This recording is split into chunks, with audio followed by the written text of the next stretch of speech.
We're joined today by Phil Wilding, Managing Director of Rox Resources. Phil, thanks for your time. Thanks for having me, David. 4 months into the job, what attracted you to Rox Resources? I guess the biggest thing that attracted me to Rox Resources, it's a project I'd looked at previously through my old roles, but it's the resource base and the fact that there was a really robust PFS that came out. The resource, 2.3 million ounces at 4.4 grams, it's pretty stellar in today's metrics. The top 300 metres of the ore body have got an OVM of greater than 4,000 ounces and it's still over 2,000 ounces down near the bottom end. It's purely limited by drilling. The PFS that came out, fantastic financials off the back of that, showing it's going to have a long life, high cash flow generation. And for me, I love building operations. My whole background has been building operations, so I wanted to do it in a company where I could lead it.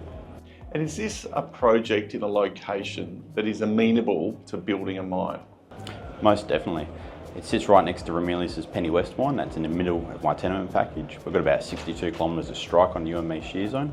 We're 150 kilometres southeast of Mount Magnet and about 150 kilometres northeast of Paynes Fine. So great infrastructure in place. We've got airstrips, we've got good roads, good jurisdiction. So pretty happy. As I said, 4 months into the job, but you hit the ground running, didn't waste any time. What have been some of the highlights? Biggest highlights we've had coming in, we need to do a capital raise. So we actually took it as a recap and we raised $27 million 6 weeks into my role. Fantastic support from institutions as well as our major shareholder in Hawke's Point, and another major shareholder in Q Gold also lifted our position substantially as well. Getting that off the ground has really set this company up for over the next year to deliver on our DFS. Our intention is around October, November to release a DFS, which will be a very robust plan. But in the meantime, those funds we raised, it's all about drilling the ore body. So we've got a 35,000 metre drill program ongoing right now. That's focusing on growing the ore body, understanding it a bit more and seeing how big we can make it, make sure we get the mill the right size.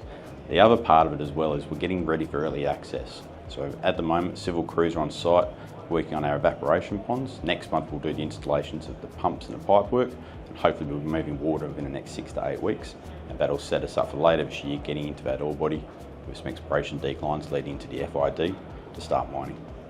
You touched on the DFS, clearly a key milestone in 2025. What else should investors be focusing on from the company? Well, the big ones, it's going to be all the news flow which is coming in for the DFS. So drill results, we released our first lot of hits on Monday, some fantastic results. Our Pollard ore body, we've got 5 metres at 85 in there. That really backed up a few we had earlier in the year. UME Main, some big hits came into that, including 10 at 8 metres. But what was really important there is they were just outside the mine plan, but also in areas which had been developed but not actually mined historically. United North, 32 metres at 4, and that really backs up on a hit we had at about 30 at 20 late last year. And again, all of these holes are outside the plan, so it's going to be growth for the project. Those results now, they'll keep filtering through for the next few months. This drill program, with 5 rigs at the moment, that'll tie up mid-April before we start going into our next phases of exploration work. Metallurgical test work is well underway. ALS has completed decomminution work, are onto the flotation now, then it'll go to core laboratories, or they'll start working on our Albion test work. Dewatering works, we'll keep the news flow coming through on that, and environmental approvals are all getting underway at the moment as well, so the news flow will be pretty constant throughout the next 6 to 12 months. Strong news flow, a clear focus on delivering a project, exciting times ahead for Rox and its shareholders. Thanks for your time. All right, thank you, David.